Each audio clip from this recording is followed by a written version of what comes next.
সীমাস kitchen and লাইফস্টাইলে আপনাদের সকলকে স্বাগত। আজকে গরমের উপযুক্ত একটা রেসিপি আপনাদের সঙ্গে শেয়ার করব। সকালবেলায় ছোলার ডাল আর মটর ডাল ভিজিয়ে রেখেছিলাম। ডালগুলো খুব সুন্দরভাবে ভিজে গেছে, দেখুন কত মোটা মোটা হয়ে গেছে ফুলে। এখন আমি এই ডাল দুটোকে কাঁচা লঙ্কা দিয়ে পেস্ট করে নেব। মিক্সিতে ডালটা পেস্ট করা হয়ে গেছে। একটা গামলায় ঢেলে নিয়ে আমি ভালো করে ফেটিয়ে নেব। নুন হলুদ দিয়ে ডালের পেস্টটাকে একটু ফেটিয়ে নেব। আপনারা চাইলে চামচ দিয়ে ফাটাতে পারেন, কারণ এর মধ্যে কাঁচা লঙ্কা দেওয়া আছে, হাত জ্বলতে পারে। গরম সর্ষে তেলে বড়াগুলোকে আমি হালকা হালকা করে ভেজে নেব। বেশি কড়া করে ভাজলে পরে বড়ার মধ্যে ঝোলটা ঢুকবে না আর নরম হবে না বড়াটা। হালকা করে ভেজে নিলে পরে বড়াটা খুব নরম হবে। বড়ার এক পিঠ ভাজা হয়ে গেছে, আর এক পিঠ হালকা করে ভেজে নিচ্ছি। দেখুন বন্ধুরা, ঠিক এইভাবে হালকা করে বড়াগুলোকে ভেজে নিতে হবে। আমি এইভাবে একই পদ্ধতিতে সব বড়াগুলোকে ভেজে নেব।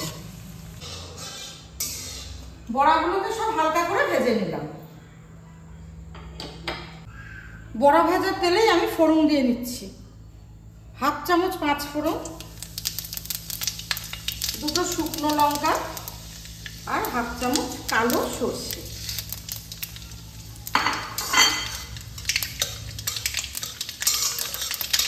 ফোড়নটা থেকে খুব ভালো একটা গন্ধ বার হচ্ছে। এবার আমি এই ফোড়নের মধ্যে জল দিয়ে দিচ্ছি।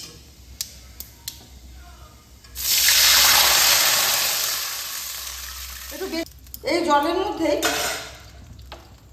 আমি দিয়ে দিচ্ছি হাফ চামচ লবণ, হাফ চামচ হলুদ, হাফ চামচ শুকনো লঙ্কার গুঁড়ো, 5 চামচ চিনি আর 2টো কাঁচা লঙ্কা।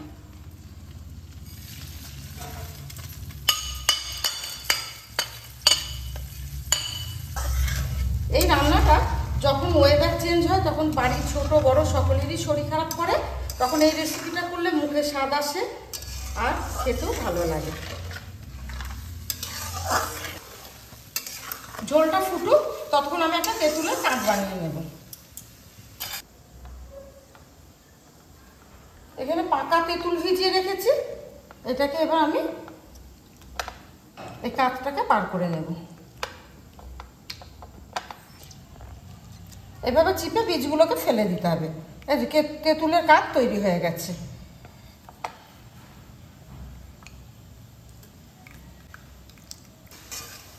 ঝোলটা ফুটে গেছে, এবার আমি ভেজে রাখা বড়াগুলো এর মধ্যে দিয়ে দেব।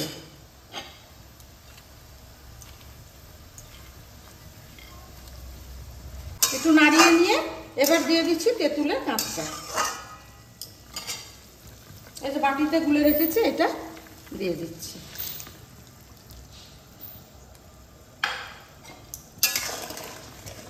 ভালোভাবে মিশিয়ে নিয়ে 3 মিনিট মতো বড়ার মধ্যে যেন ঝোল ঢোকে, সেজন্য আমি ঢাকনা চাপা দিয়ে ফুটিয়ে নেব।